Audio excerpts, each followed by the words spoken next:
Praise the Lord. இரட்சகரா இருக்கிற இயேசு கிறிஸ்துவின் நாமத்தினால உங்கள் யாவருக்கும் அன்பின் வாழ்த்துக்கள். இந்த நாளிலே மார்க்கு 6வது அதிகாரம் 22 மற்றும் 23 ஆகிய வசனங்களை நம்ம தியானிக்கலாம்.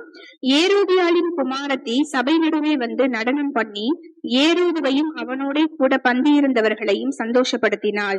அப்பொழுது ராஜா சிறுபெண்ணை நோக்கி, உனக்கு வேண்டியதை என்னிடத்தில் கேள், அதை உனக்கு தருவேன் என்று சொன்னதுமல்லாமல், நீ என்னிடத்தில் எதை கேட்டாலும் அது என் ராஜ்யத்தில் பாதியானாலும் அதை உனக்கு தருவேன் என்று அவளுக்கு ஆணையும் இட்டான்.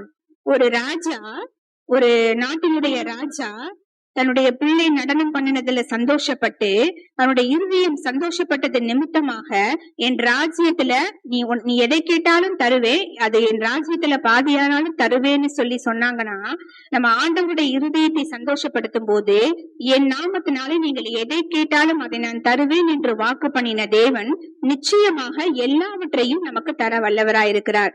ஆகவே பிரியமானவர்களே, ஸ்தோத்திரத்தினாலும் ஸ்தோத்திர பலியினாலும் ஆண்டவருக்கு பிரியமான காரியங்களை செய்வதன் மூலமாக அவருடைய இருதயத்தை நாம் சந்தோஷப்படுத்தும் போது நிச்சயமாக ஆண்டவர் நாம் நினைப்பதற்கு மேலாக நாம் எதை கேட்கிறோமோ அதை நமக்கு தருவார்.